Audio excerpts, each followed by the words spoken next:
தமிழ் மக்கள் அனைவருக்கும் வணக்கம். இனி நம்முடைய என்ன பார்க்க போறோம்னா லேமினேஷன் மிஷினோட அன்பாக்சிங், அது மட்டும் இல்லாமல் அதோட ரிவ்யூ தாங்க இந்த வீடியோவில் பார்க்க போகிறோம். வாங்க வீடியோக்குள்ள போகலாம்.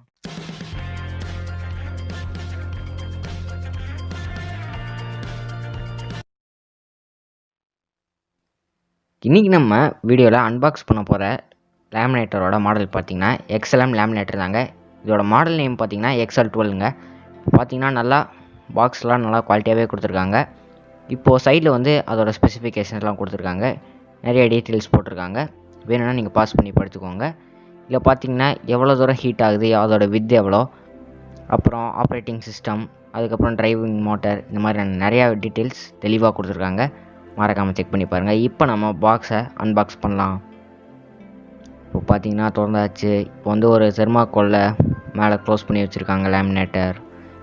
பார்த்தீங்கன்னா நல்லா ஃபினிஷிங்லாம் சூப்பராக தரமாகவே கொடுத்துருக்காங்க. லேமினேட்டர் XL12ன்னு முன்னாடி ஸ்டிக்கரில் ஒட்டியிருக்காங்க.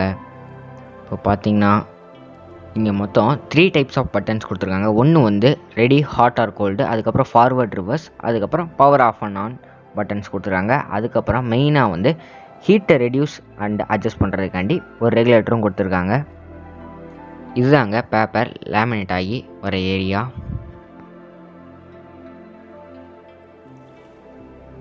இதுதாங்க ரொட்டேட்டர் நாப். இதோட யூஸ் என்னன்னு கேட்டிங்கன்னா, இப்போ வந்து பவர் கட் ஆகிடுச்சுன்னா நம்ம மேனுவலாக ரொட்டேட் பண்ணி எடுத்துக்கிறது தாங்க இதோட யூஸ். இது வந்து பார்த்திங்கன்னா மிஷினோட லெஃப்ட் சைடில் கொடுத்துருக்காங்க. கேபிளோட குவாலிட்டி நல்லா சூப்பராகவே தரமாகவே கொடுத்துருக்காங்க. கேபிளோட லென்த்தும் நல்லாவே இருக்குது. ஒரு பாயிண்ட்டை வந்து நம்ம மிஷினில் சொருகிறோம், இன்னொரு பாயிண்ட்டை வந்து ப்ளக் பாயிண்டில் சொருகிறோங்க. இப்போது லேமினேஷன் மிஷினோட பவர் கேபிளுக்கு வருவோம். 3 பின் டாப் தாங்க கொடுத்துருக்காங்க.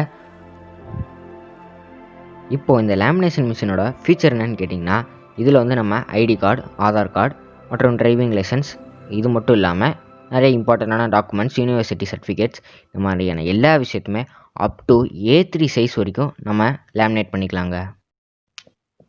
இப்போ நம்ம லேமினேட் பண்ணுறதுனால என்ன யூஸ்ன்னு கேட்டிங்கன்னா, ஃபஸ்ட்டு வந்து நம்மளோட எந்த டாக்குமெண்ட்டுமே டேமேஜ் ஆகாதுங்க. அது மட்டும் இல்லாமல் இப்போ மழை, அப்புறம் தண்ணி, நிறைய ஆயில்ஸ், இதெல்லாம் ஏதோ வந்து நம்ம டாக்குமெண்ட்ஸில் பட்டாலும் நம்ம ஷீட்டுக்கு எதுவுமே ஆகாதுங்க. இப்போ நீங்கள் வந்து ஏதோ ஒரு டாக்குமெண்ட் இல்லை சர்டிஃபிகேட் வந்து நீங்கள் லேமினேட் பண்ணுறீங்கன்னா அதுக்கு முன்னாடியே ஏதோ ஒரு சைன் வாங்கணுன்னா வாங்கிக்கோங்க. ஏன்னா நீங்கள் லேமினேட் பண்ணதுக்கப்புறம் நீங்கள் வெறும் காப்பீஸ் அண்ட் ஸ்கேன் மட்டும் தாங்க எடுக்க முடியும். ஸோ நீங்கள் சைன் வந்து லேமினேட் பண்ண பேப்பர் மேலே போட முடியாது. ஸோ நீங்கள் லேமினேட் பண்ணுறதுக்கு முன்னாடி அதை கொஞ்சம் செக் பண்ணிக்கோங்க. இப்போ நம்ம ஃபஸ்ட்டு மிஷின் ஆன் பண்ணலாங்க.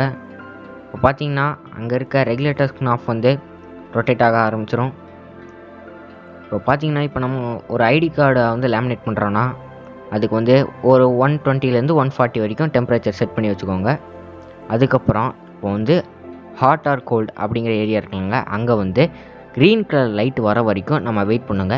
இப்போ எக்ஸாம்பிளுக்கு பார்த்தீங்கன்னா அயன் பாக்ஸில் வந்து நம்ம காட்டன் செட் பண்ணி வச்சோடனே கொஞ்சம் நேரம் வெயிட் பண்ணிட்டு தாங்க அது ஹீட் ஆகி ஆன் ஆகும். அந்த மாதிரி அதே டெக்னிக் தாங்க இந்த லேமினேஷன் மிஷின்லையும் ஒர்க் ஆகுது. இதுதாங்க ஐடி கார்டு லேமினேஷன் பவுச். இதோட சைஸ் பார்த்திங்கன்னா 65x95ங்க.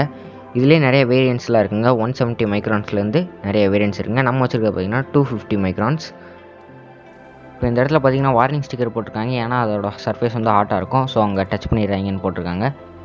இப்போ வந்து நம்ம க்ரீன் கலர் லைட் ஏரியா வரைக்கும் வெயிட் பண்ணோம். அதுக்கு முன்னாடி இப்போ நம்ம ஐடி கார்டை லேமினேஷனோட கார்டை எடுத்துக்கிட்டு இதை வந்து நம்ம கரெக்டாக அந்த மோல்டிங் சைடில் தாங்க விடணும். தப்பாக மற்ற சைடில் விட்டுறக்கூடாது. இந்த சைடில் இப்போ நம்ம எப்படி விடுறதுன்னு பார்க்கலாம்.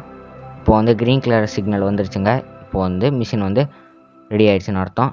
இப்போ வந்து ஒரு ஐடி கார்டு எடுத்து நம்ம அந்த லேமினேஷன் ஷீட்டில் வச்சிட்டோம்.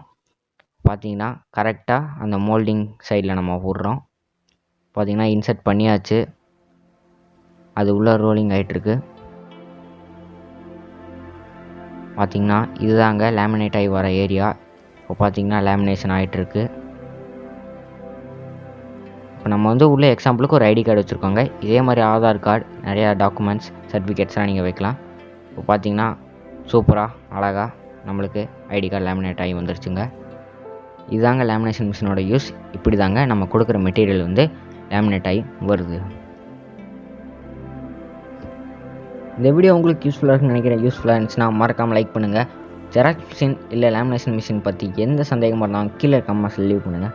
மறக்காமல் நம்ம டெக் ப்ரோ தமிழ் சேனல்லேருந்து அதுக்காண்டி ஒரு டெடிகேட்டட் வீடியோவாக நம்ம போட்டுடலாம். இப்போ பார்த்தீங்கன்னா நம்மளே நிறைய மெட்டீரியல்ஸ் வந்து லேமினேட் பண்ணித்தாங்கன்னு சொல்லி கொடுத்துருப்போம். ஆனால் அது எப்படி லேமினேட் ஆகுது, எப்படி நம்மளுக்கு லேமினேட் ஆகி அந்த ஐடி கார்டு வருது அப்படின்னு நம்மளுக்கு யாரும் அதிகமாக தெரியாதுங்க. இந்த வீடியோ மூலமாக உங்களுக்கு தெரிஞ்சுக்கணும்னு நினைக்கிறேன். நான் தான் ஸ்ரீராம், நீங்கள் பார்க்குற டெக் ப்ரோ தமிழ். வாழ்க வளமுடன்.